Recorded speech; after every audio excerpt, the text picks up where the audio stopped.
Something changed in Princess Charlotte, something so small at first that almost no one noticed except her parents. One single moment during a royal engagement, a look in her eyes, a shift in her posture.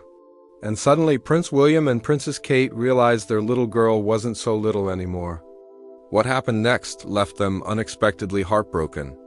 Not because Charlotte did anything wrong, but because of what her transformation truly meant. And once you hear the full story, you might feel that same emotional pull they did. Before we dive deeper into this emotional chapter of the royal family's life, make sure to hit like, subscribe, and share this video with someone who follows the royals as closely as you do. It really helps the channel grow and keeps these stories coming. Ready? Let's get into it. No one inside that elegant hall at Windsor expected the atmosphere to shift because of a child. And yet that's exactly what happened. It began with the smallest of things, so small that the crowd of photographers didn't register it. The reporters didn't comment on it, and even the royal aides missed it. But Prince William noticed, Kate noticed. And in that instant, something inside both of them tightened in a way only parents understand. Charlotte walked in differently. Not the playful bounce she usually had. Not the shy, half-curious shuffle she used to do when she was younger. This time, she walked with intention, a steady, confident rhythm. Shoulders set, chin lifted. A slight, almost unintentional grace that didn't belong to a little girl anymore, but to someone stepping into herself. Someone aware of the eyes watching her. And that realization hit her parents harder than any headline ever could. It was supposed to be a simple appearance, one of those light engagements where Prince William, Princess Kate, and their two younger children meet local families. Shake hands, smile for cameras, and enjoy moments of warmth. George was away on school duties that day, so the spotlight fell naturally on Charlotte. She wasn't meant to attract attention, but she did. When they stepped out of the Black Range Rover, the royal guards standing in formation noticed the shift first. They always do. Guards are trained observers, lit still but hyper-attentive. One guard later said quietly to an aide, "She carries herself like someone older than her years today." No one knew what triggered it. Was it something she overheard? Was it a moment of self-realization or simply growing up? Whatever it was, William caught it the moment Charlotte reached for his hand, then pulled back, gently, politely, as if to say, "I can walk by myself today." That was the first crack in his composure. Kate noticed next. She watched Charlotte's interaction with the crowd. The way she acknowledged people, short nods, tiny smiles, a carefully practiced wave. But what made Kate's breath catch was the way Charlotte spoke to a young girl who handed her a small bouquet of wildflowers. Charlotte bent slightly, not clumsily, not playfully, but gracefully. A royal bow, a perfect one, unprompted, cameras flashed. Kate blinked. William inhaled. A moment passed that didn't belong to the public, but to them alone. It was as if they were watching time accelerate. After the brief greeting, Charlotte stood at her mother's side, but didn't cling, didn't fidget, didn't giggle. She observed, she listened. She carried herself in a way that mirrored Catherine more than any child her age should. And this was the exact second where Kate's heart tightened. She didn't show it outwardly, of course. She was Catherine, Princess of Wales, composed, warm, and steady. But inside, she felt a shift that hit deep. Her little girl was slipping into a new chapter. And as any mother knows, that transition is a bittersweet kind of ache. Throughout the event, Charlotte moved differently. Her eyes scanned the room, not with childish curiosity, but with awareness. The royal guards, placed at strategic points around the hall, exchanged glances, not unprofessional ones, but silent acknowledgments. They see the royal children more than the public ever does. They see their habits, their energy, their patterns. And today, Charlotte's presence had changed. One guard, positioned near the entrance, noticed something no one else did. Charlotte stood near the line of dignitaries, with her hands clasped in front of her exactly like Kate does during official events. That gesture, subtle and mature, created a ripple effect. It was the final sign that whatever shift had begun in her. It was real. For William, the turning point came near the end, when Charlotte approached him with a question about one of the displays. Instead of tugging his sleeve or leaning into him, she spoke softly but clearly, looking him directly in the eye. respectful, poised, almost formal. And that was when he felt it. The heartbreak wasn't dramatic. It wasn't loud. It was quiet.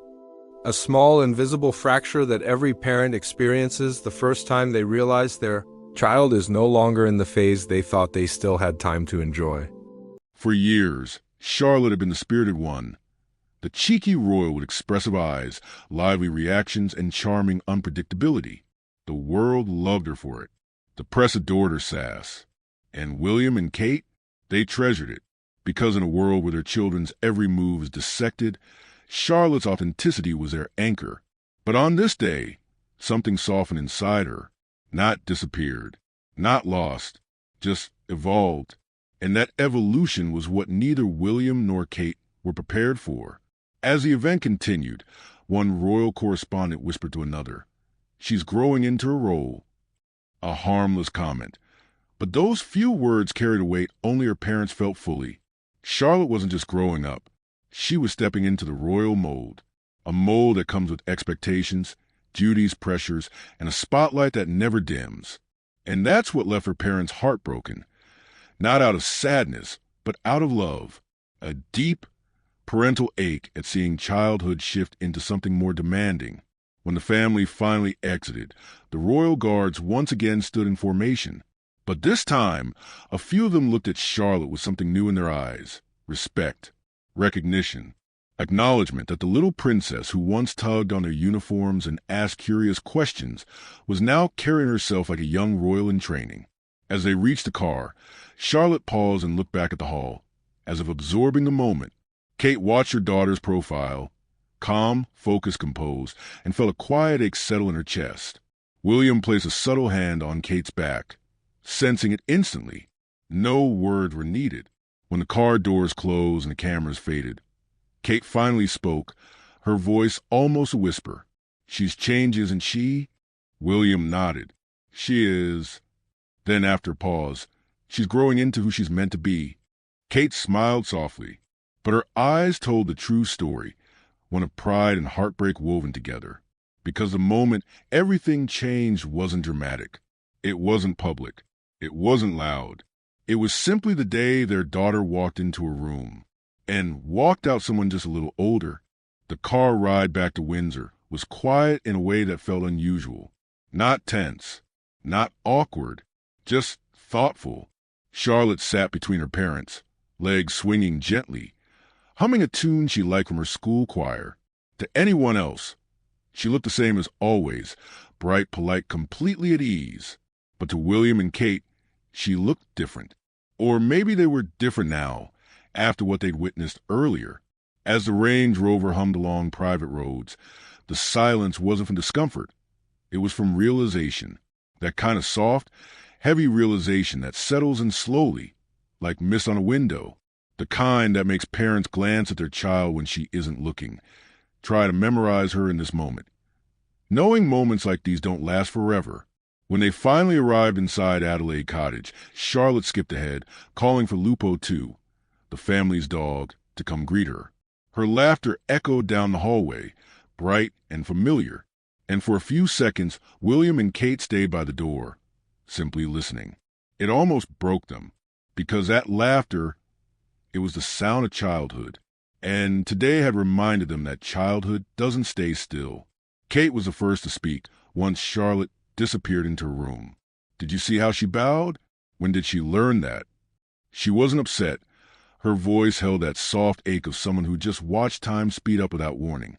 William leaned against the wall, arms crossed, his expression somewhere between pride and melancholy. She must have picked it up from watching you. She watches everything you do. Kate smiled just barely. I know she watches, but she's never done it like that before. There was a long pause. "She's changing," Kate finally whispered, faster than I expected.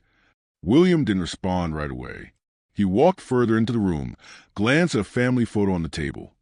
One of those candid ones where George is trying to look serious, Charlotte is mischievously grinning, and Louis is attempting to climb onto William's shoulders. That photo suddenly felt like it belonged to a previous chapter. He sighed. "It's part of growing up, Catherine." "I know," she replied softly. "I just didn't think it would feel like this." Parents all over the world know that feeling. The moment when a child stops needing your hand quite as much as before. But for William and Kate, the transformation carried an additional layer: responsibility. The royals didn't just watch their children grow. They watched them step into roles none of them chose. Line of succession, public expectation, generational duty. Those words may not have been part of Charlotte's vocabulary yet, but they were part of her future. And today, the first hints of that future had shown themselves. Kate wandered to the kitchen, William following behind her. She poured tea with quiet precision, something she always did when she was trying to steady her emotions. William stood nearby, giving her space but staying close. "She was so confident today," she said softly. "Too confident for 7. She's always been ahead of her age," William reminded her. "That's true." Kate smiled faintly. "But confidence isn't what worries me." "Then what does?" Kate looked up at him, eyes gentle, honest. "I'm afraid the world will take her childhood faster than we can protect it." William didn't have an immediate answer, because in that moment he felt it too. That tug between pride and fear. The bittersweet truth of raising royal children. Each milestone felt like a victory and a loss at the same time. They sat in the kitchen for a while, sipping tea, saying little, but the silence between them wasn't empty. It was full of unspoken memories. They remembered Charlotte's first day of school, her stubborn refusal to wear the bow Kate picked out, her tiny hand gripping William's, her giggles at the photographers, her bold little wave. She had always been strong-willed, but today she had been something else entirely, poised.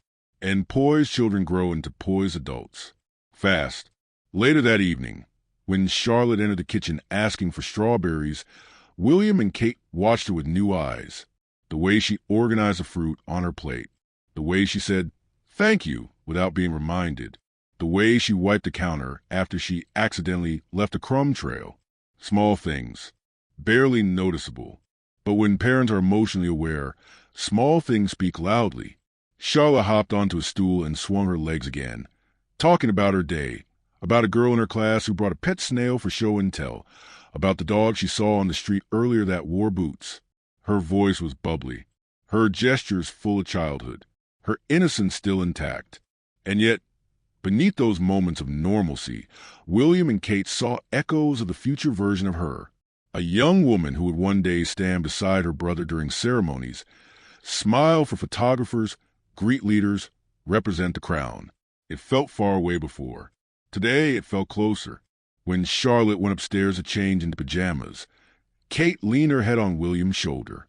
"Do you think she feels the pressure already?" William shook his head. "Not yet. She's just growing. Kids do that." "I know." Kate exhaled. "But I wanted to have time. Time to be little." He took her hand. "She still is little. But she won't be forever." And that was the real heartbreak. Not the change itself, but the awareness that it would keep happening. Every day. Quietly. Inevitably. After bedtime, when the cottage fell silent, Kate opened Charlotte's door just slightly, one of those motherly habits she never quite shook. Charlotte was sprawled across her bed, hair tangled, teddy bear tucked under her arm, fast asleep with one sock missing. And just like that, Kate felt the ache soften, because beneath the royal expectations and the poised behavior, she was still their little girl. Kate stepped into the room, brushed a stray curl from Charlotte's face, and whispered, "Take your time growing up. We're not ready yet." Downstairs, William was staring out the window at the dim glow of the garden lights. He heard Kate's footsteps behind him. "She's still our baby," Kate said softly.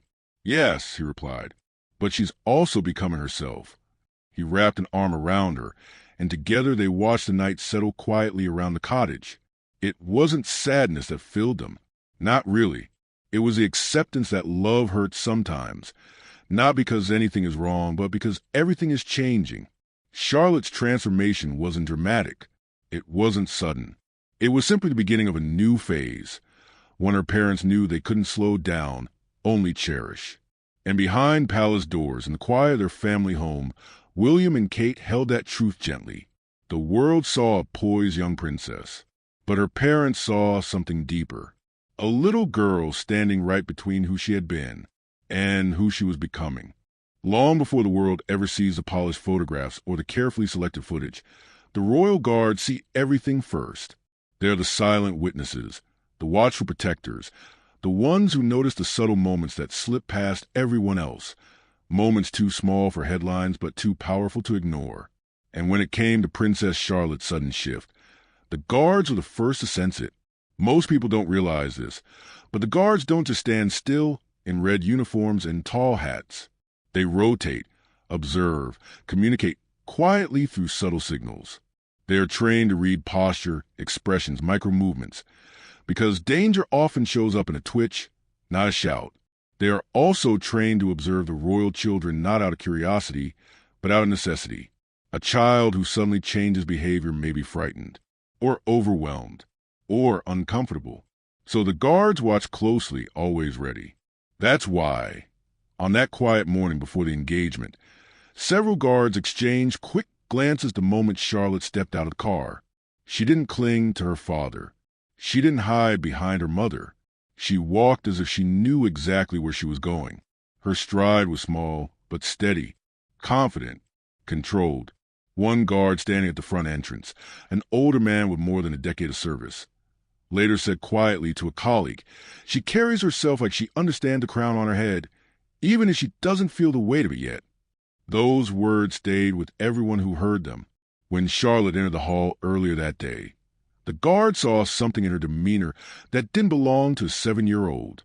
Not yet, anyway. She moved with awareness. Children usually rush ahead, stare at shiny objects, bounce on their heels, or cling to their parents. Charlotte used to do that too. But on this day, she scanned the room like a young trainee. Her eyes flicked from the left corridor to the line of dignitaries, then to the press corner, then finally back to her parents. A guard positioned near the photographers noticed her expression. Calm, measured, not overwhelmed in the slightest. It was the expression of someone learning to navigate a world built around them. Standing near a side door, another guard noticed something even more striking. When Charlotte waited beside her mother, she clasped her hands neatly in front of her, just as Kate does during formal engagements. That small gesture was enough to send a ripple of realization through the guards. She was observing. She was mimicking. She was evolving. To an outsider, it may seem insignificant, but to those who protect the monarchy every day, it was symbolic. A sign that another young royal was taking her first steps into a future she didn't choose, but would one day represent. The guards exchanged subtle nods, the kind that carries silent meaning. "Did you see that? She's growing into it. It begins." These comments weren't judgmental. They weren't gossip. They were recognition. Recognition of a child beginning to carry the shadow of duty. One guard, a younger recruit who had just completed his first month on assignment, felt an unexpected swirl of emotion watching Charlotte. It reminded him of his own younger sister, the way she aged out of innocence faster than he expected. His heart tugged just a bit at the sight of Charlotte trying so hard to do everything properly. Guards are trained to stay neutral, expressionless, but even they aren't immune to human moments. When Charlotte bowed to a young girl who gave her flowers, several guards blinked in surprise. Not because the bow was dramatic. It wasn't. It was soft, precise, perfectly timed. A bow taught by observation, not instruction. And the guards knew instantly that her parents didn't prompt it. It was self-generated, natural, a sign of her emerging identity as a royal. Behind the scenes, the guards whispered to their earpieces, "Watch left, move back 2 steps, adjust formation," standard protocol. But woven between those commands were tiny comments they didn't expect to make. "She's changed. She's holding herself differently. She's growing up faster than the others did." These were observations rooted in experience. The guards had watched William grow. They had watched Harry grow. They had watched the late Queen's children and grandchildren grow. They knew the signs before the parents sometimes did. After the engagement ended and the family began to leave, the shift in Charlotte's demeanor revealed itself once more. At the doorway, just before stepping outside, she paused, not because she was distracted, but because she seemed to be absorbing the moment. A guard opened the door for her, and Charlotte gave him a polite nod. Not a shy one, not a playful one, a respectful nod. A nod that mimicked the acknowledgments she'd seen her parents give countless times. The guard later said, "It wasn't the nod of a child. It was a nod of a young lady learning how to be a princess." When the family reached the car, one final detail struck the guards deeper than they expected. Charlotte looked back, not at the crowd, not at the cameras, not at the flashing lights. She looked back at the hall, at the place where she had taken her first real step into a future shaped by duty. Her expression was thoughtful, curious, almost mature, and that moment, the glance backward, was what the guards remembered most. Because children don't usually look back like that. Children look forward. They run. They skip. They don't reflect. Charlotte reflected. It was small, yes, but it was real. When the Range Rover pulled away, the guards stayed in formation until the very last second. Only when the vehicle was out of sight did they relax their shoulders. One guard exhaled and said quietly, "It's happening already." Another nodded, "She's ready," before any of us expected. Later, when the guards returned to their post, they continued discussing it, not as gossip, but as protectors analyzing the emotional landscape of the family they serve. "Do you think they know?" the younger guard asked. One of the senior guards answered, "Her parents? Yes, and it breaks them a little. But that's how it goes, isn't it?" Another guard said, "They all grow up, some faster than others." The senior guard looked toward the window, where the echo of Charlotte's transformation still lingered. His voice softened. "She's stepping into her role, and they're losing a piece of her childhood. That's the price of royalty no one ever talks about." For the guards who stand in silent vigilance, this was just another reminder of the world they serve, where children grow in the spotlight, where expectations settle on young shoulders early, and where even the smallest gestures can reveal the beginning of a lifelong path. Princess Charlotte had always been spirited, but that day she became something else too, a symbol in motion, a future unfolding, a child taking her first steps toward responsibility. And the royal guards, the quiet watchers, felt the shift as deeply as her parents did, because they knew this was only the beginning. The world didn't know it yet. The public didn't know it. Even the press, with all their sharp instincts and long lenses, didn't catch it. But inside the walls of Windsor, the transformation of Princess Charlotte had already begun. Quietly, gently, and unmistakably. What happened that day wasn't just a graceful bow or a poised stance or a mature glance toward a hall she had just conquered.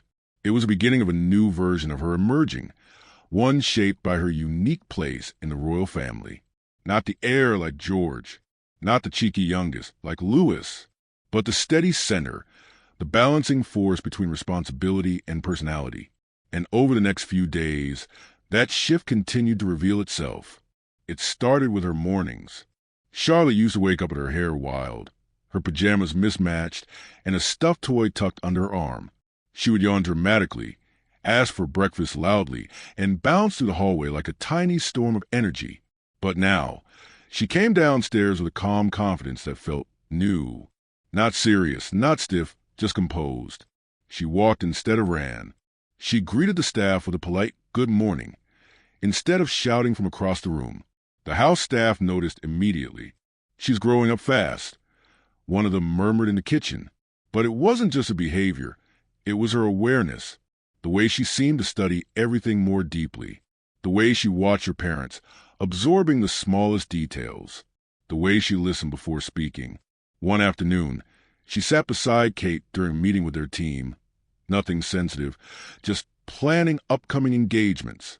Normally, she would doodle or whisper or ask to leave after a few minutes. But today, she simply sat, hands folded, watching the adults talk. When the meeting ended, she surprised everyone by saying softly, "Mummy, I think the children at the hospital like art supplies more than books. They can't always sit up and read." Kate blinked. It wasn't a suggestion. It was a thought behind it. Empathy, understanding, maturity.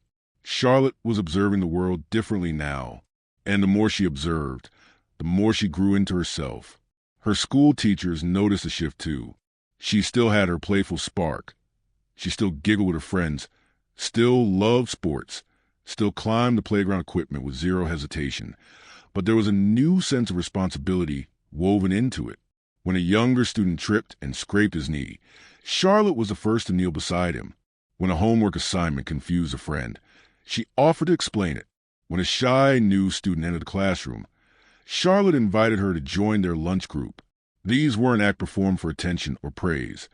They were part of who she was becoming. At home, William watched her with a quiet sense of wonder. He saw pieces of Kate in her, grace, empathy, perceptiveness, but he also saw something very familiar, something that reminded him of the late Queen, that steady calm, that instinctive awareness, that inner strength that doesn't boast. It simply exists. One evening, after dinner, William sat with Charlotte in the garden. She plucked tiny daisies from grass, weaving them into a lopsided chain. "Daddy," she said suddenly, "do you think people expect things from me? Like more than other children?" William hesitated, not because he didn't know the answer, but because he wanted to choose his words carefully. "Some people might," he admitted gently, "but that doesn't mean you have to be anything except yourself." Charlotte looked at the daisy chain in her hands. "But I like doing things properly." William smiled. "You do everything with heart. That's what matters." But inside, he felt that familiar ache again. She was already aware of expectations, already aware of what her position meant, already beginning to carry that invisible weight. And she was only 7. Still, she didn't seem frightened by it. If anything, she seemed to grow sturdier with it, like a tree taking root in new soil. That weekend, the family attended a small, private ceremony at Windsor. Nothing public. No cameras. No press. Just relatives, staff, and a few local representatives. Charlotte, dressed in a simple navy coat, stood beside her parents with a quiet, natural elegance. She didn't fidget. She didn't whisper. She didn't tug on anyone's sleeve. She listened. She observed. She participated. When it was time to greet the guests, Charlotte stepped forward on her own, offering polite smiles and gentle nods. And once again, the adults around her were struck by how seamlessly she blended into the rhythm of the event, as if she had been doing this for years. But the moment that truly marked her transformation came later that afternoon. A young boy approached her shyly, holding a handmade card meant for William. Charlotte knelt down to his level, perfectly, gracefully, and thanked him. But then she added something no one expected. "My daddy will love this, but would you like me to give it to him on your behalf? I think that would make him very happy." Her voice was steady, warm, assured. Kate watched from a few steps away, tears prickling her eyes, not from sadness, but from awe, from pride, from the emotional punch of watching her daughter become someone remarkable right before her eyes. After the ceremony, when the family walked back toward the waiting car, Charlotte slipped her hand into Kate's. The smallest gesture, but one that softened everything inside her mother's heart. She wasn't losing her childhood. She wasn't becoming someone else. She was simply expanding, carrying both innocence and emerging maturity together. The world would see it soon enough.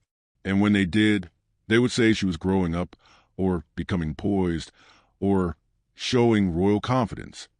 But those words wouldn't capture the truth. The truth was this. Princess Charlotte wasn't growing into someone the world wanted her to be. She was growing into someone she was meant to be. Not a copy of Kate. Not a mirror of William. Not a shadow of the Queen. Not an echo of royal history. But herself. A girl with kindness in her heart, strength in her posture, curiosity in her eyes, and courage in her quiet moments. And in that emerging version of her, the world would one day find something extraordinary. As the car doors closed and the family headed home, Charlotte rested her head on Kate's shoulder. Her eyes fluttered with sleep, and her small hand clutched her mother's sleeve. She was still a child, still soft, still growing. And William and Kate realized something important. Their heartbreak wasn't about losing her childhood. It was about witnessing her transformation and realizing how deeply they loved every version of her, even the ones that came too soon, even the ones that made their hearts ache. even the ones that reminded them that time never slows down. The new Charlotte had emerged, not suddenly, not dramatically, but quietly, like dawn spreading across the sky. A gentle shift, a steady glow, a promise of who she would one day become. And the world was simply waiting to catch up.